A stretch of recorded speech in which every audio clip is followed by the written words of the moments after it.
Hey, it's Alchemist 2 again. I know it's really early in the morning, but I decided to do a book review of Frank Conroy's Midair. And I think that this was one of his first books that he wrote, but I have decided to read an actual review that somebody else wrote, but they explain it better than I ever could, especially this early in the morning. In the title story, Midair, Sean is shown at different stages in his life. In 1942, at the age of 6, he and his 9-year-old sister are abruptly taken out of school one afternoon by their insane father. At home, the father's irrational actions frighten the children. Finally, the father, in trying to escape the hospital attendants who have come for him, runs to a window with his young son in his arms. For a moment, before the attendants reach him, he suspends the boy out of the window to view the street scene 4 stories below. Though Sean later forgets the incident, it influences his life until finally, more than 30 years later, when stuck in a malfunctioning elevator, he calms a frightened young man and at the same time understands his own life. And actually, this is a theme that pervades throughout, and with the different stages, you can see this, and each story has a different theme, and I'm going to continue with what this reviewer says. The concluding story, The Sense of Meeting, concerns Kirby and his relationship with Alan, his son from his first wife.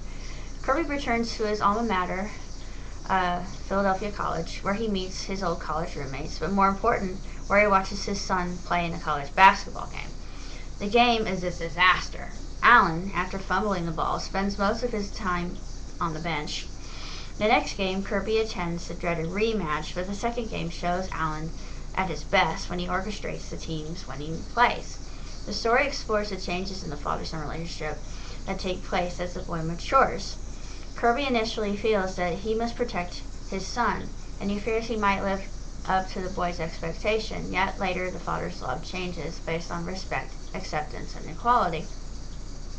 Many of the stories, including Midair and The Sense of Meeting, contain a juxtaposition of past events with the present, and the incidents of the past are shown to influence and explain the present. I think I went into this a little bit earlier, but this is true, and it pervades throughout the book, as I just said.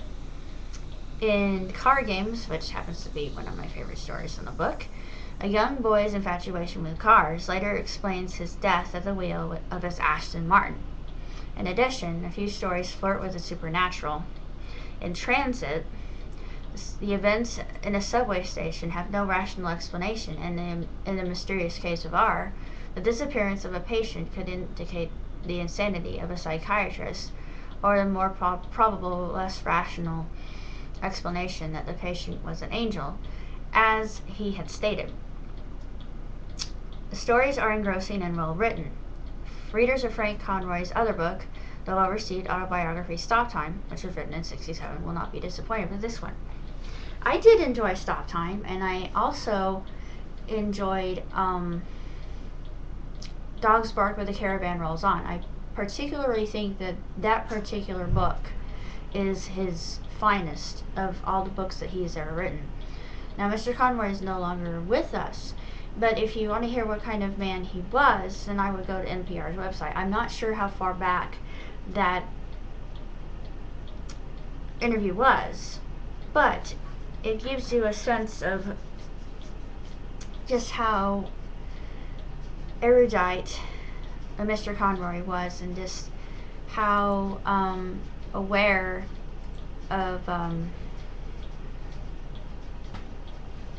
just how to weave a story so well together that it transitions from one part to the other just seamlessly. And the way that Frank writes really inspires me, because it has actually made me into a better writer, and I take a lot of his story ideas and use them for my own benefit, and I'm sad I never had the chance to meet him, because after hearing that interview on NPR, I thought, I really want to meet Mr. Conroy, because he has influenced me so much in my writing, and he paints just such remarkable, splendid word pictures, and he is an incredible author.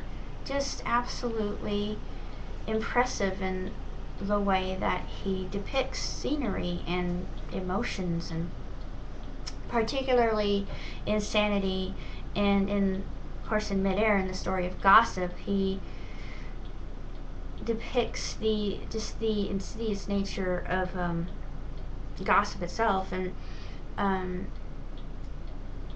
sexual relationships, and just in this case the trite nature of that, and how it was formed, and just how it's based on lust rather than love, and there really isn't any connection. It's just for the pleasure, the instant gratification of it, and once that instant gratification is gone, then what else is there? And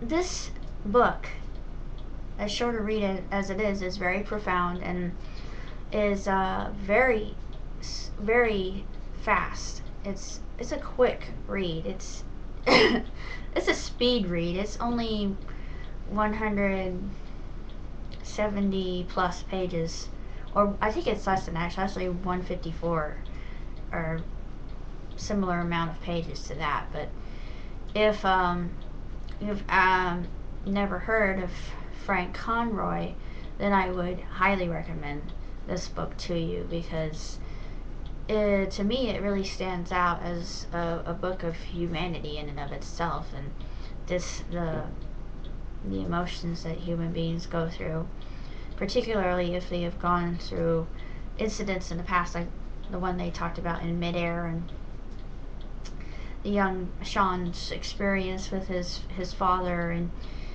just I can't imagine having gone through such a harrowing situations that, and how devastating and frightening it must have been, and just the whole sense of helplessness, and feeling as though you could do nothing to stop the abuse, and the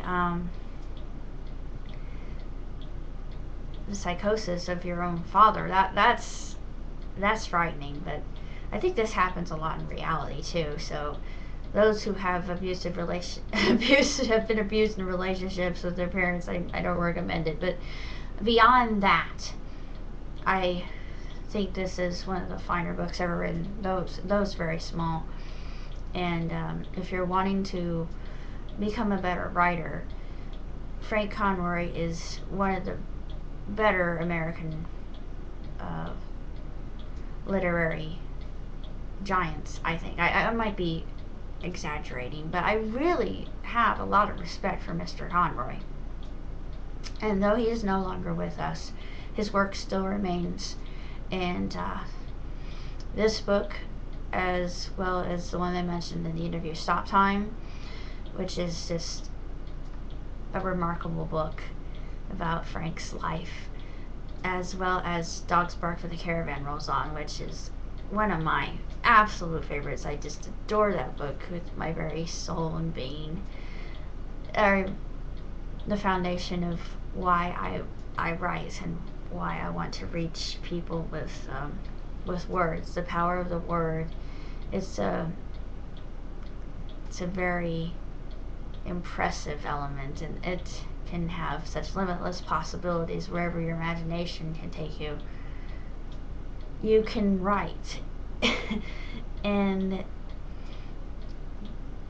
Frank helps me realize that, and I can't thank him enough. So I dedicate this review to him, and wherever you are, Frank, I thank you very, very much.